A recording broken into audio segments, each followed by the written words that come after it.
There's only 4 words. This is Something Something Broncos. This one's for Pat. Let's go! Can you smell the song? There's only one person that carries the ball right here. Is Tim Tebow back in the system? Yes, sir. Oh, my God. Denver's got a touchdown. Picked off by the Broncos. Picked off by the all-pro Justin Simmons. Can we hit and sack? Featuring Mike DeSico.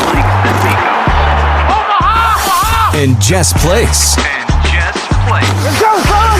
Let's go! Welcome to Something Something Broncos. Oh, my God. Oh, my God. Oh, my God.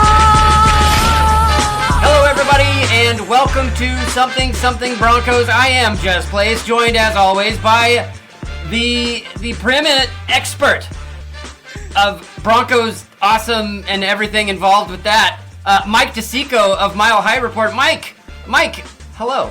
That was a good introduction. Not true, but damn, it hit me in the feels. Well, you know, we've been doing this it. for so long, it's the least I can do. I gotta punch you in the feels, you know? We got the schedule, life's good. I mean, George Payton got signed to an extension. I mean, what more do you want? Football. I would like to see a game on Sunday. I have some bad news for you. Oh. Yeah, it's still May. Being the preeminent expert, I would have known that. But yeah, but I'm saying I feel I should have known there was no game on. Yeah, no, it's gonna be a while. But enjoy the summer, Mike. Don't sacrifice the summer just for your Broncos fandom. I know, but just baby Broncos. I know. Well, let's take a moment because unfortunately you were busy. You had your kid home from college. Right. And you guys were watching Top Gun and eating pizza and hanging out, and that is a valid reason not to join Tim and I for the schedule release show. I only harbor a few ill feelings towards you, but those have always been there. So they're nothing new. Well, I was obviously mean and resentful to my son all night long because of that. So I feel the message was received. But, man, I had a chance to have tacos and see Top Gun on the big screen, hang out with my boy home from college. That was a good night, Jess. Well, schedule. Tell me your thoughts, Yeah. man. I mean, everybody's like, first 6 weeks are terrible. I can't think of the first 6 weeks without thinking of the worst tweet of all time. Like if you consider the Chiefs a playoff team, you say, I'm like, well, no, they aren't a playoff team. They were 6-11. They were ass. They were ass. Our first 6 games on paper in May looked tough. What did you think they were going to do in those 6 games? I missed it. Give me the rundown. I'm not gonna tell you what Tim and I picked ahead of time. First of all, you should have listened to the podcast. You'd know if you had heard it. So thank you for outing yourself as being derelict. I was trying to help out the listeners there who may have missed it and catch them up, but whatever. I will use any opportunity to attack you personally and spiritually. So no, before I tell you what we figured out, let's go through the schedule. We'll do it quick. Because it's been a week now. Like what are we doing? But it's the off season. This is what we're doing. All right. So right, first 6 game of the season, right? There, it's murderer's row, right? Is that your perception? That seems to be the prevailing sentiment. That's what's prevailing sentiment for obvious reasons, because it's true. People were the one thing I want to say about these first 6 games is people were so upset that why do we have to open against the Chiefs? Where they're catering to the Chiefs again, blah blah blah blah, and that's just the worst take ever because. We usually play in Arrowhead in December. Now we're playing it on September 14th. That's a win. We're going to be taking the best pass rush in the NFL over the last 2-3 years into a game where their quarterback may not be entirely healthy and mobile. That's a win. I'm completely fine opening with Kansas City. It's a game we should win, but it's Andy Reid and Patrick Mahomes, so you never know. I want you to look right here, Mike, right in the screen that we're looking at right here. There is my fabulous fountain pen, and it's about to go pen to page. In ink. And we're gonna figure this out. You're gonna do the schedule. You're gonna tell us the record. Okay. Well, let's start. Here it is. Taking the lid off. There it is. The lid's off. It was already off. Rubicon. But I took it off again for dramatic impact. Did it work? Of course, it worked too. Chills. Okay. Game 1 against the Kansas City Chiefs. I think the Broncos win. I think we are going to be the more ready team. The Chiefs are going to be having a lot of more moving parts trying to get settled in than we will, not the least of which will be Mahomes still coming back and getting pummeled by our pass rush. I think the Broncos go into Kansas City, and I think they win. Jacksonville. They hammered us at home this year. I think this is a game Denver's going to be really up for. The Jags lost two of the best free agents in the league, and Etienne and Devin Lloyd. I think this is another game Denver wins. I think we're starting the season 2-0. It's going to be a really, really good test, but we got embarrassed at home, and I think they're going to remember that. 2-0, baby. 2-0 going into the Rams game. 2-1, baby. I think the Rams might be the best team in the league this year.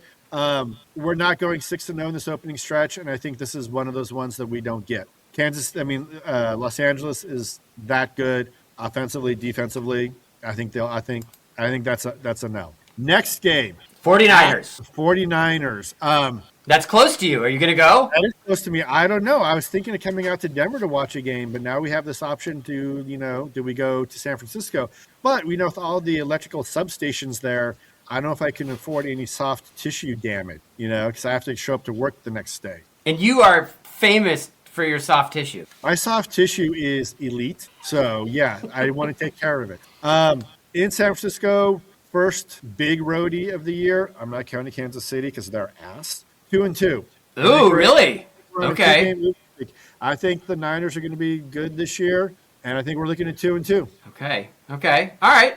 Chargers game. That's in LA, which means it's a home game. It is. And here's the team that's I don't know what to make of because they have Mike McDonald who could really do some good things with that team. Last time we saw Mike McDonald, you know what he did to Vance Joseph. Their tackles will probably both be healthy this year.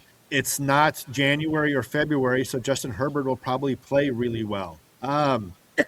We're buddies, right? Yeah, sure. 2-3. No, Mike. All right, now we're not. Okay. All right. Then to round out the first trimester, if you will, Game 6 is against Seattle in Denver, the reigning Super Bowl champions. What do you think? I'm going to get very specific on this, and this is the Justin Jolie breakout game. Broncos beat the champs 3-3. Okay. All right. He's going to have 6 catches, 80 yards, 2 touchdowns. It's his hey world, here I am game. I would love that. That would be awesome. That would be You're awesome. Thinking so far ahead. Not Tim nor I made such a proclamation, but that's what you get with something Broncos and Mike DeSico. He goes there. Jess. He's not afraid. He's not afraid to go there. All right. Well, all right. So this is. Well, hold on. I'm going to break down the first trimester. Okay. So Tim was not as optimistic as you and I were. He predicted a loss with the. We all predicted a win over the Jags. Tim was not as optimistic about I was not optimistic about the Rams, and you were not optimistic about the Rams. Tim thought that was a win. 49ers, I'm the only one who said we would win, and probably because I have never lived in that area of the country, and so I think you guys have been perverted by having probably the power substance. Probably those. The soft tissue, Jess. My God. Yeah. The soft tissue. Yeah. And I'm also Mr. Optimistic, and I said that the Broncos would beat the Chargers. So you have them as 4-2. I have them 3-3. And what does Tim have them at? Well, I also said we would lose to the Seahawks. So, yes, I had 2 losses, 4 wins, 4-2. You are 3-3, and Tim is 3-3. There you go. So, look, I'm the optimistic one. Look at that. I was debating marking the Chargers as the Seahawks as a loss and coming out of this 2-4. I think 2-4 is entirely reasonable considering the schedule being that hard. And I was watching the highlights. Remember when the Broncos in Peyton Manning's first year, they were down 24-0 against the Chargers, came back, won 35-24. We were 2-4 at that point, and then we won, the next 10 games in a row or something? All of them, yeah. Yeah, so the thing is, we could be a better team after 6 games than we were last year. That doesn't mean we're going to have the record to show for it. So we'll see what happens. But then we get into the Cardinals, at the Cardinals. It's hard to go into Arizona and beat Jacoby Brissett, but I think this Broncos team is built to do just that. This is the game you have circled on your calendar. Can you go into Arizona and beat Jacoby Brissett? I say yes. That's a tall order, Mike. I mean, that's a bold prediction. That's bold. I think the next week we're sweeping the Chiefs. Done. And we're done with the Chiefs before Thanksgiving. Good. Then we go to the Panthers. I think that's a W. Then we have the Week 10 bye. Yay. Awesome. We have the Week 11 bye in Las Vegas, so I think we pick up a win there. I sincerely hope we get Aaron Rodgers' corpse honking Mile High. I think we In Week 12? In Week 12, we beat the Steelers. I think we beat the Dolphins. Hold on. We got to go through I'm going town. It's the second trimester, Mike. This is the most important trimester. Okay.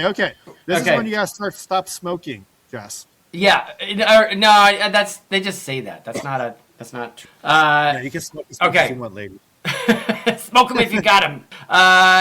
So Cardinals, shockingly enough, nobody predicted a loss to the Cardinals. I, however, thought that we would split with the Chiefs, and so I'm the outlier there with the loss. And then I say the Panthers are gonna sneak up and get past us. The bye week is awesome. I love the late bye week. Then we go into the Raiders. We predicted wins across the board because it's the Raiders. Come on. Raiders. Oh my gosh. All right. So then the Steelers, Tim, for whatever reason, said a loss. Apparently To the Steelers? I guess he thinks Terry Bradshaw is still the My quarterback. God, Tim. I know. I was disappointed too. Okay. All right. Now we go into the final stretch. Let's birth this baby. The playoffs. Dolphins. That's Let's a go. W. That's a W. We're not giving up 70 points this time, fellas. At the Jets, I think that's a win. At the Raiders, give me that sweep. And then we finish tough. We got the Bills, at Patriots, and the Chargers to close it up. I think we're going to lose to the Bills. I think we're going to lose. That's Christmas Day. Are you're predicting a bad Christmas? A ruined Christmas? I think the Bills are going to come in with a little juice. I think we're going to lose to the Patriots on the road the next week. And we're going to finish with a home win against the Chargers. Okay. Well, let's round this out. Nobody thought that the Dolphins would win at all. Well, I don't think even the Dolphins are going to win. Nor did anyone predict a loss to the Jets or the Raiders. So weeks 13, 14, and 15. Those are the cupcakes that we've, I guess, identified. Right? They're not cupcakes, but they're as close to it on this schedule as you can. Very keen for us to identify those as the weak teams there. So. Well, and insight. Let's look at week 7 with the Card. Who's the weakest team? The Cardinals, the Jets, or the Dolphins, or the Steelers? I mean, until proven otherwise, it's the Jets. But didn't we beat the Jets like 13-10 last year in London? So you never know when you're going to play down to an opponent and lay an egg. But the Jets are going to be a special kind of terrible. Well, all right. And then week 16, Christmas Day, you're the only one who had a sourpuss and predicted a bad Christmas. Cole in the stock. I hate Christmas and happiness. Yeah, and Santa. No. Yeah. I know. Patriots, the local team up here where I live. You were the one dour individual who put another loss. In New England in December is going to be tough. I mean, you never know if their coach is going to, be on a date or he's going to show up. There's just too many variables. There's a lot. Will he be sleeping on a couch? Will he be sleeping in a bachelor apartment? Will his wife have stabbed him while he slept? Right. Any of these things are on the table. Or are they pretending for the kids? So where's their mental state going to be? We don't know. So I'm going to go with a loss, but I'll change that as, more information becomes available. It's like right before the game, TMZ is going to come out and be like, Vrabel and Diana Rossini went in together on a timeshare in Puerto Vallarta, and then they'll have pictures. Not one of the good ones, one of the cartel ones. Yeah, yes, exactly. Yeah, so she's down there right now with a carbine, a rifle, defending their property. Is it really a vacation to Mexico if you're not kidnapped by a cartel? Right, you can't focus on the game when that's happening. No. So what about the last game against the Chargers at Mile High? At Mile High Stadium. I was the jerk, and I predicted the loss. You are a jerk. Probably because we'll have it all sewed up. Because we're starting City. 1, 2, 3, 4, 5, 6, 7. I have a 7-game win streak after the bye, and I stand by it. I will not be dissuaded. Don't try. I love that spine on you, Jess. Ain't no bend in that. So okay. What's the overall record predictions? Give it to me. Okay, here we go. You ready? I am ready. This is unfortunate. America is ready. I think America is ready for something. All right, buckle up, America. Okay, so Tim had us at 13-3. which Which is makes weird him because we played 17 games. right. Well, how did that happen? Hold on, let me count this. 1, 2, This is 3, if you guys are 4, wondering how 5, Jess loses 6, money on his 7, stock markets, 8, stock picks that people text 11. him, it's because of math like this. Oh, I see what happened. Okay, so at All the right, end, Jess. so at the end of the last show, Tim proclaimed a 14-3 record, and then he Gotcha. changed it, and I scratched out the 14. So he's 13-4. He is 13-4. I did not change the All right. losses And because what I does could not do that. I can't add to the loss column. It's against my nature. It's against nature. Period. Okay. What does the esteemed Just Place predict? I had us at 12-5. Okay. What Which about me? Is Where am I where at? you are. You are at 12-5. 12-5. There is no Something- daylight between us. Yeah, something is in the air, and that thing that's in the air is a 12-win season, which honestly, looking at that schedule, a 12-win season might even be optimistic, but I will take it. That is a great season. Give me 12-5. Should be good enough to win the division. Definitely going to the playoffs. That's a good year. Okay. Only because Tim was allowed to change his. I'm going to go through your losses and see if you want to change it. Okay. You know what, Jess? I don't. But what I want to do is the week before the regular season, we need to go back and revisit these and see where we stand. Because, like, remember a year ago this time, we didn't have, like, J.K. Dobbins. And who knows if, right before the regular season, we're talking about when will Jalen and Waddle be healthy again or whatever. So I'm standing by my prediction right now. But this, like, if come something September goes wrong, that's not 13th, going to be I wanna fun. look again. If something No, it goes doesn't, wrong. but I wanted, like, September 13th or whatever it is, the day before the season, I reserve the right to change my opinion. All right, I've written down the date, September 13th. We're going to come back to that. And, We're doing it, Jess. and It's a hopefully date. we're not talking about, like, a Bo Nix ankle issue or anything like that will sour the show. I don't want to sour the show. Don't yuck my yum. I didn't like. I didn't like. All right, so there you have it. Losses against the Rams, 49ers, Chargers, Bills, Pats. And honestly, there's always like one loss in there where you're like, I can't believe this team lost to the Cardinals or something like that, So it'll be interesting to see how this plays out. And you wish this team health because they don't need breaks. They don't need things to go their way. As long as they're healthy, which maybe that's a break, they can handle their own business. And I'm more excited for this year than I was last year. And last year was off the charts excitement. So, dude, I want to play football on Sunday. No, it's May. You can't do that. Oh, but It's I want still to. May. Let's check the board.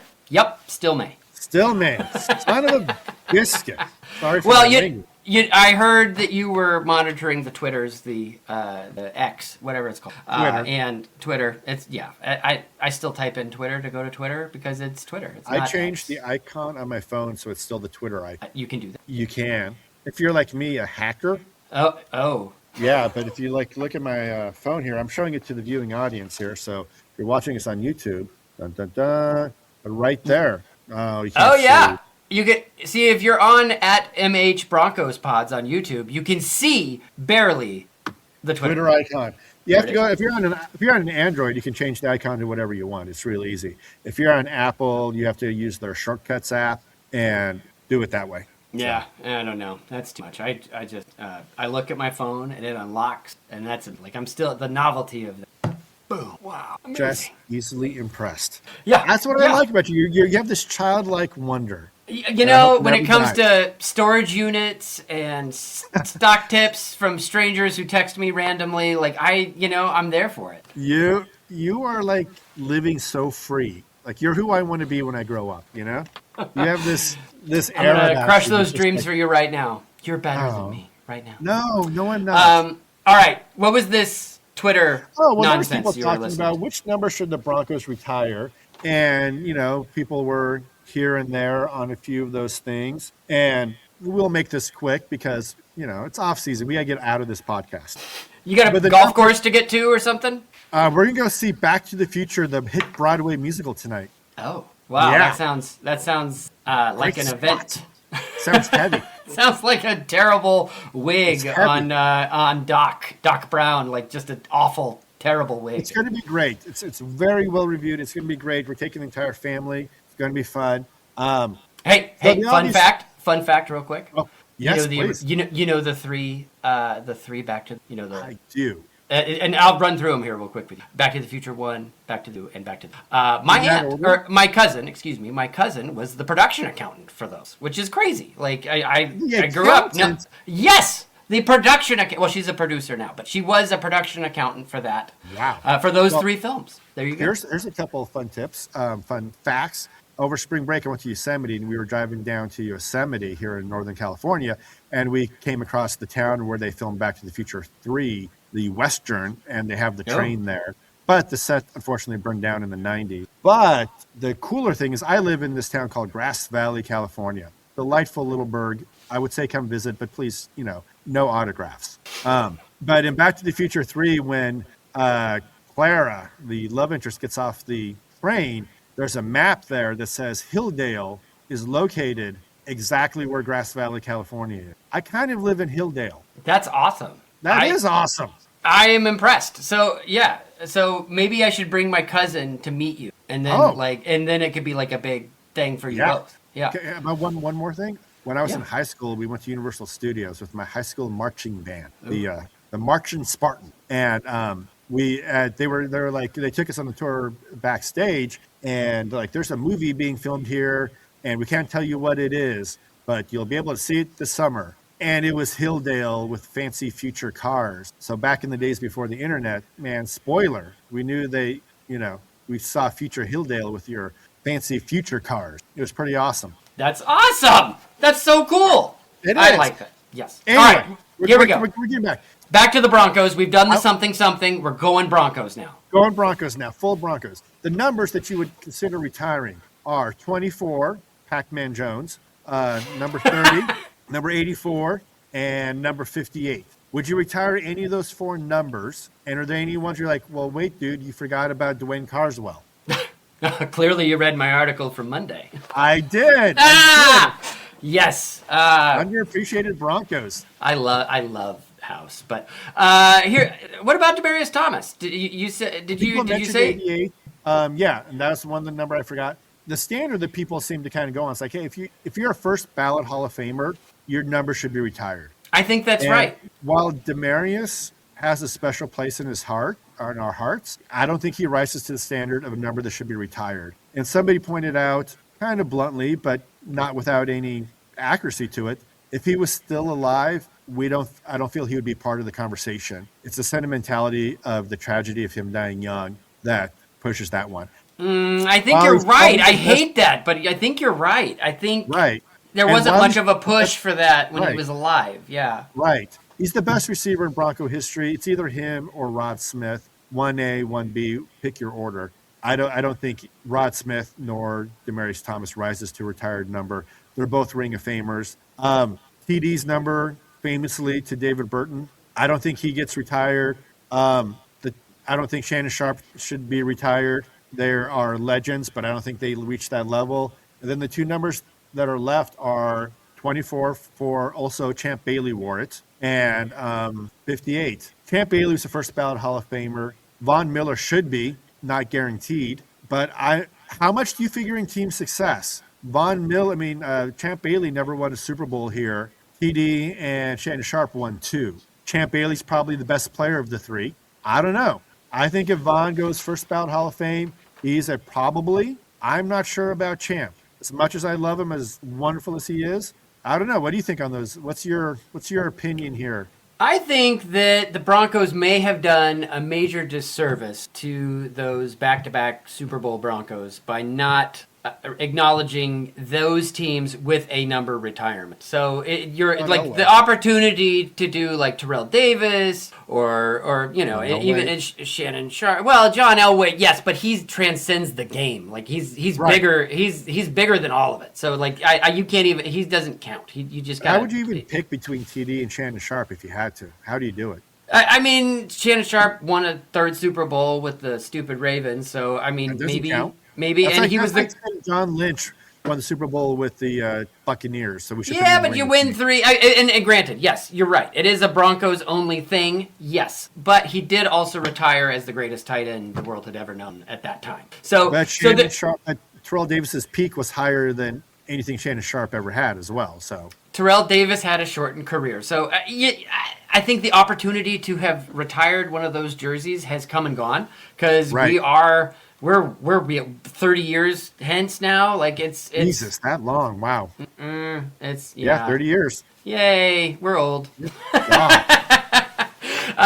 So then that leaves you with Demaryius Thomas, Von Miller, and Champ. Thank you. Yes, the Demaryius. I think your argument about that wasn't your argument. It was the Twitter argument that I'm crediting to you because you just said it. So it's congratulations, you own it. Thank you. Your response. So yeah, I think.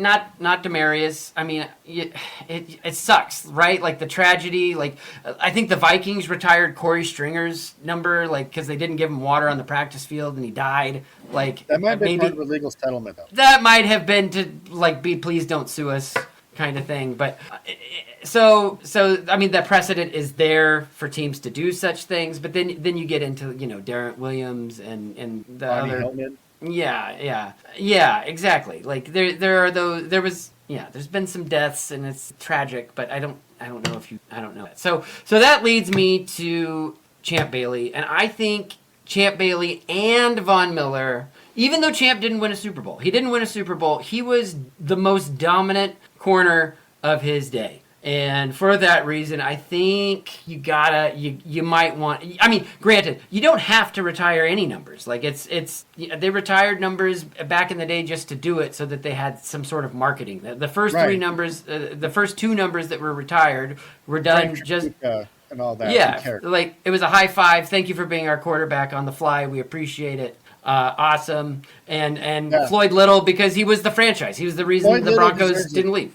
But there's some numbers you look back and be like, they should be unretired. Well, I'd probably do that more than retire any of the numbers. I think with a player like Champ and Vaughn, like, hey, you don't issue it for like 10 years, 15 years. I'm not sure that you retire them. I think it's got to be something really, really special. The Ring of Fame is good and an honor and forever. I don't know. I think retiring numbers is like an Elway level honor. Yeah.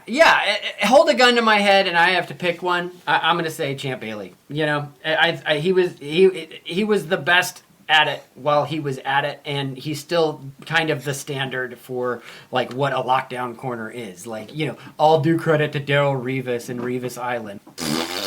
He's no Champ Bailey. He's not. So that's my take. That's my take. What do you think? Yeah, and to kind of piggyback on that, another thing people were talking about is like if you could bring one player back from Broncos history, like who would you bring back? And people were like Al Wilson, Shannon Sharpe, Terrell Davis, get that quarterback, the running back, the tight end, the middle linebacker. And my thought was if we brought back prime Champ Bailey and lined him up right next to prime PS2, holy God, I just got chills even thinking about that. Like that'd be pretty nice. If you guys remember how good, you guys know how good PS2 is. Prime Champ was probably better. Oh, I agree. When he was healthy, he had a little bit of an injury thing for a while, but there's the 1 year there where he should have won Defensive Player of the Year, where he like had more interceptions than receptions allowed. Maybe you could argue that it's the greatest single season in Broncos history. Be up there with TD's 2,000 yards. Peyton's 55 touchdowns. Champ was that good. So if you had to retire one or the other, I might pick Champ over Vaughn, but Vaughn did help us win that Super Bowl. It's probably one of the great defenses of all time. So it's not like I'd be mad. The only thing I want to make sure it doesn't happen is we don't retire 47 for John Lynch, which I hear is being discussed. No, stop. No, stop it. No, it's May. No. I'm trying to start news. Well, all right. So here's another question, just to kind of put a capper on this. Okay, we're gonna put a capper on it. Okay, Mikey.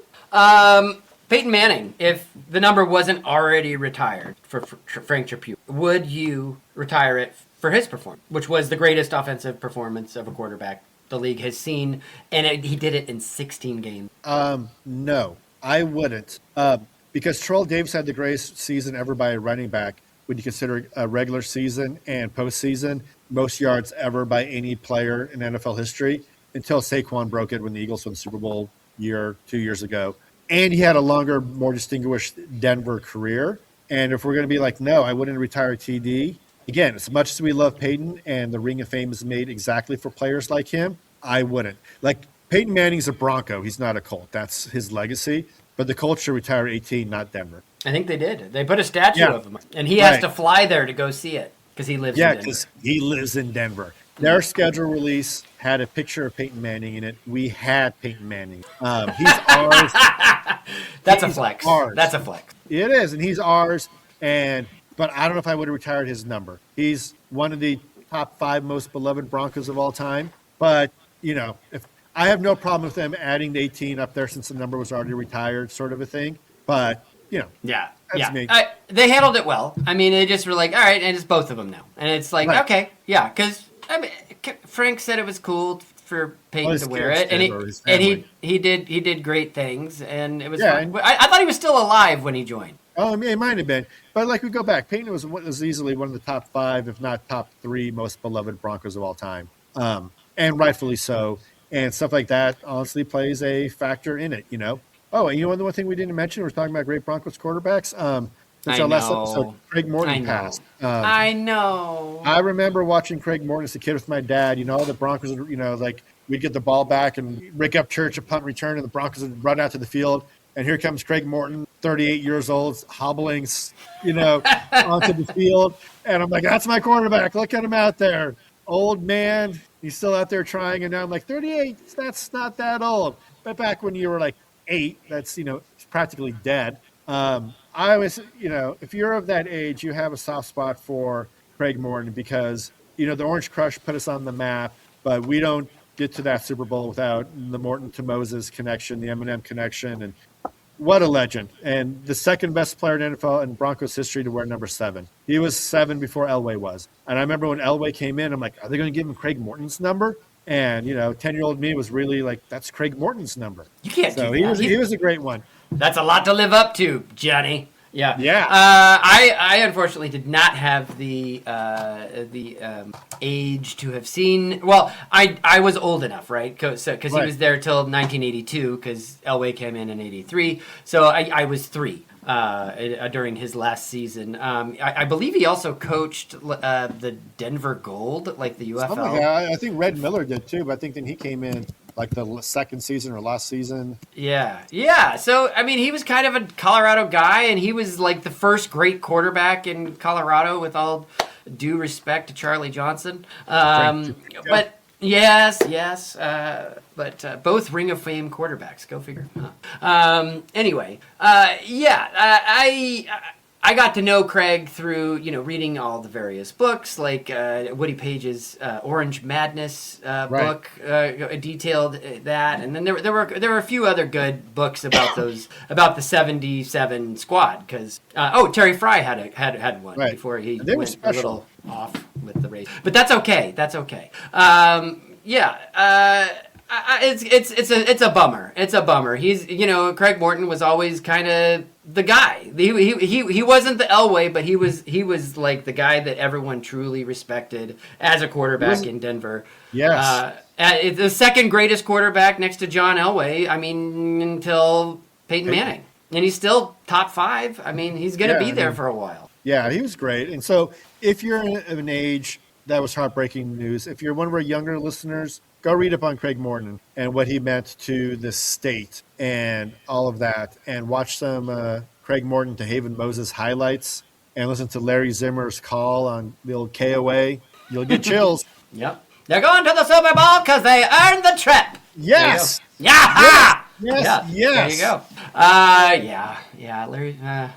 Anyway, all right, Mike, it's pot pie time. You ready? It's pot pie time, bro. That's it. I played the noise, but the machina is broken. So it's off season for the the board as well. Maybe here, I'll hit it, and maybe I can put it in post. Oh yeah. That was great. So good. It was so good. All right, man. Well, be sure to follow us over on the Twitters and on the YouTubes at MH Broncos Pods.